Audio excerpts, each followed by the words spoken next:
Franking credits, fully franked, ex-dividend, CHESS-sponsored, dollar cost averaging.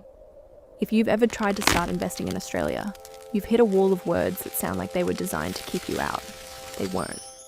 And one of them, franking credits, is a rule that basically only exists here. It can quietly add around 30% to what a dividend is really worth. And most people have no idea it's happening. I'll show you exactly how it works. But let's start where investing actually starts. First, the basics. What you're actually buying. A share, also called a stock, is a single unit of ownership in a company. Buy one share of CBA and you own a tiny slice of the Commonwealth Bank. That's it. That's the whole idea. Equity just means ownership. When someone says they have equity in a company, they own a piece of it, usually through shares. A shareholder is anyone who owns those shares. Own even one, and you're a part owner of the business, entitled to your slice of its profits. The ASX is the Australian Securities Exchange. It's the marketplace where shares are bought and sold. Think of it like a giant online store, except you're buying pieces of companies instead of products. A ticker code is the short code that identifies a company on the exchange. CBA is Commonwealth Bank, BHP is the mining giant, CSL is the biotech company. A few letters and you've found the stock. A broker, or brokerage, is the platform you use to actually buy and sell. In Australia, that's names like CommSec, Perla, Stake, or Self-Wealth. They're your doorway to the ASX. Brokerage is also the fee that platform charges each time you trade, often just a few dollars for a small order. Lower brokerage means more of your money stays invested. Your portfolio is simply everything you own, added together. Your shares, your ETFs, your funds, all of it. It's your personal collection of investments. An IPO, or initial public offering, is the moment a private company first lists on the exchange and sells shares to the public. It's the company's stock market debut. And here's one every Aussie broker will make you choose. CHESS-sponsored means the shares are registered directly in your name under your own holder identification number, your HIN. A custodian model means the broker holds them on your behalf. CHESS-sponsored gives you more direct ownership. Custodian platforms are often cheaper. Neither is wrong. Just know which one you're using. Here is where it gets interesting. How shares actually pay you. A dividend is a slice of a company's profit paid out to shareholders, usually twice a year.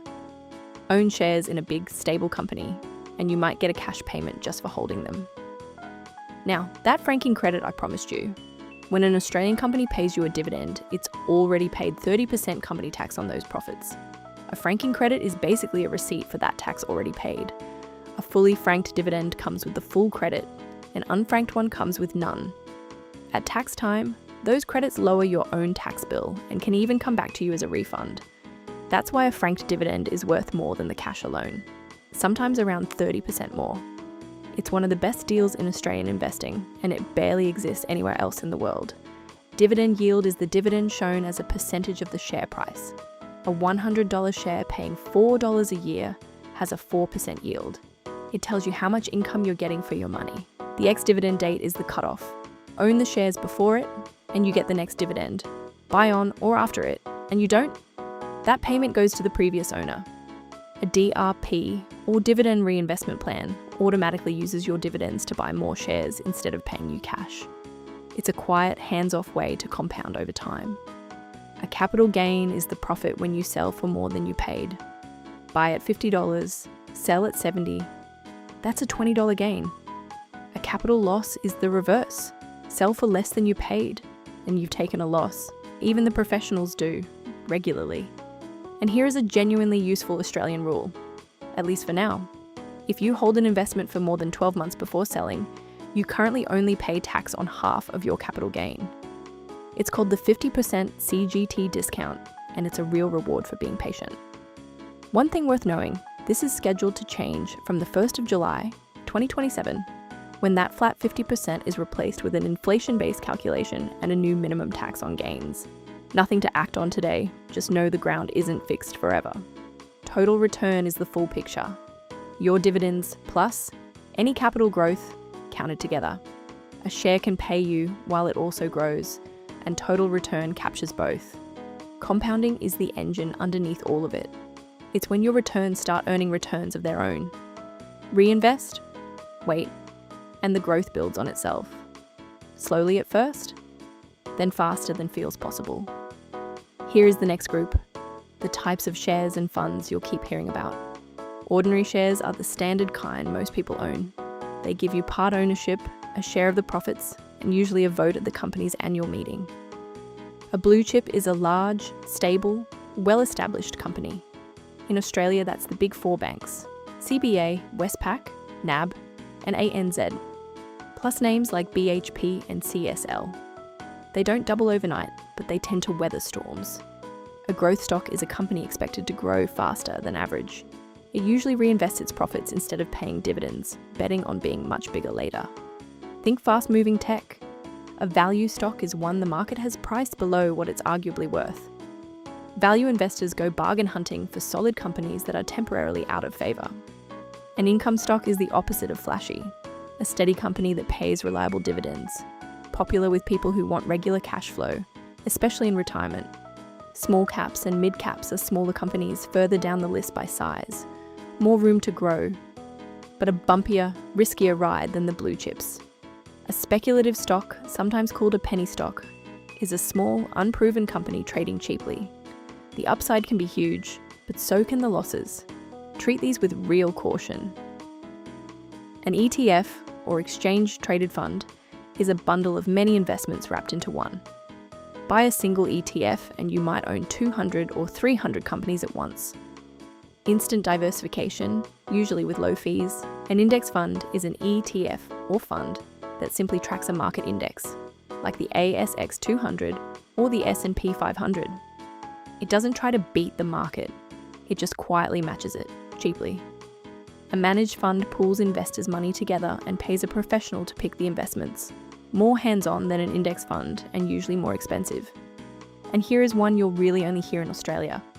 A LIC, or listed investment company. It's a company whose entire job is to hold a portfolio of other shares. You buy it on the ASX like any stock. Old names like AFIC and Argo have done this for decades. Here is how you actually read a company. Market cap, or market capitalization, is the company's total value. Its share price times the number of shares on issue. It's how we sort companies into large, mid, and small. And here is a trap worth avoiding. A high share price does not mean a company is expensive, and a low one doesn't mean it's cheap. Price on its own tells you almost nothing without the numbers behind it. EPS, or earnings per share, is the company's profit divided by its number of shares. It shows how much the company earns for each share you own. The PE ratio, price to earnings, compares the share price to those earnings. A high PE can mean investors expect big growth, or that it's overpriced. A low one can mean a bargain or a warning. Book value, sometimes shown as NTA, net tangible assets, is what a company would be worth if you sold everything it owns and paid off its debts. A rough floor under the business. ROE, return on equity, measures how well a company turns shareholders' money into profit. A consistently high ROE is often the sign of a genuinely good business. Gearing is how much debt a company carries against its own funds. A little is completely normal. Too much makes it fragile when times get hard. The payout ratio is the share of profit handed out as dividends. A very high ratio can be generous, or a quiet warning the company is paying out more than it can really afford. If any of this is starting to click, a quick like genuinely helps this video reach other Aussies trying to figure the exact same thing out. Then let's keep going. Here is the language of the market itself, its moods. A bull market is when prices are rising and confidence is high. Picture a bull charging upward, that's the mood. A bear market is the opposite, prices falling 20% or more, with pessimism everywhere. A bear swipes down. A correction is a smaller dip, usually around 10% off a recent high. It's common, often healthy, and it is not a crash. A crash is a sudden, severe drop, usually driven by panic. Sharp, fast, and frightening. But historically, markets have always recovered, given enough time. Volatility is simply how much prices swing around. High volatility means big moves up and down. Low volatility means things sit relatively still. The ASX 200 is Australia's main benchmark. The 200 biggest companies on the exchange. When the news says the market rose or fell today, this is usually what they mean. The All Ordinaries, or All Ords, is a broader index, tracking around 500 of the largest Australian companies, a wider snapshot of the whole market. The S&P 500 tracks 500 of the biggest companies in the United States. It matters here because so many Aussies invest in it through globally focused ETFs. It's how you own a slice of the world's biggest companies from your couch in Sydney. Diversification is the golden rule sitting underneath all of it. Spread your money across many companies, sectors, and countries, so no single failure can sink you. Here is where it gets more hands-on: buying, selling, and the riskier end. A market order buys or sells right now at the best price available. Fast and simple, but the exact price can shift as it fills. A limit order lets you set your price. You'll only buy or sell if the market actually reaches the number you chose. More control, less speed. A stop loss is a safety net. You set a price, and if the shares fall to it, they sell automatically to cap your loss before it grows. The bid-ask spread is the small gap between what buyers are offering and what sellers are asking. A narrow spread means an easy, active market. Liquidity is how quickly you can buy or sell without moving the price. Big companies like CBA are highly liquid, tiny ones may not be. Volume is how many shares change hands in a period. High volume usually means strong interest behind a price move. Dollar cost averaging is investing a fixed amount on a regular schedule. Say, every payday, no matter what the market is doing. It takes the guessing and the emotion out, and it's how most successful Aussie investors quietly build their wealth. Short selling is betting a price will fall. You borrow shares, sell them, and hope to buy them back cheaper. It's advanced, and the losses can be unlimited. A margin loan is borrowing money to invest more than you actually have. It magnifies your gains and just as quickly, your losses. Leverage is that same idea in general, using borrowed money to increase your position. Powerful and dangerous in equal measure. Risk tolerance is how much of a drop you can genuinely stomach without panic selling. Knowing yours is what lets you sleep at night when the market wobbles. And FOMO, fear of missing out, is the emotional trap that undoes more investors than any crash. Buying something just because it's shooting up and everyone's talking about it. The market rewards patience, not panic. Here is a whole language you'll hear constantly, even though most long-term investors barely touch it. How people try to predict where a price is heading. Broadly, there are two schools. Fundamental analysis studies the business itself, its profits, its debt, its growth, to decide what a company is really worth. Technical analysis mostly ignores that and studies the price chart instead, hunting for patterns that might hint at what comes next. A candlestick chart is the classic way traders view price. Each candle shows the open, close, high, and low for a period, and its shape tells a quick story about who won that stretch, buyers or sellers. A trend line is exactly what it sounds like, a line drawn along a price's general direction, up, down, or sideways, to make the trend easier to see. Support and resistance are two key levels. Support is a price floor, where buyers have tended to step in. Resistance is a ceiling, where sellers have tended to take over. Traders watch both closely. A moving average smooths out the daily noise by averaging the price over a set window, often 50 days or 200 days. It helps reveal the underlying trend beneath the jitter. When a shorter moving average crosses above a longer one, traders call it a golden cross and read it as a good sign. The reverse, crossing below, is a death cross. The names are far more dramatic than the reality. A breakout is when a price finally pushes through a support or resistance level it's been stuck at, often on high volume. Traders watch for it as a possible sign a new move is starting. RSI, the Relative Strength Index, is a gauge from 0 to 100 that tries to show whether something's been bought or sold too hard, too fast. Above 70 is often called overbought. Below 30, oversold. MACD, Moving Average Convergence Divergence, is another momentum tool. It tracks the relationship between two moving averages to hint at whether a trend is gaining or losing steam. And beta measures how much a stock tends to move compared to the overall market. A beta of 1 moves in line with the market. Above 1 is jumpier, below 1 is steadier. Here is the last thing worth naming: the different kinds of investors themselves, because the same market means very different things depending on how you play it. A long-term investor, sometimes called a buy and hold investor, buys quality and simply waits, measuring in years and decades. It's the quietest strategy, and historically one of the most effective.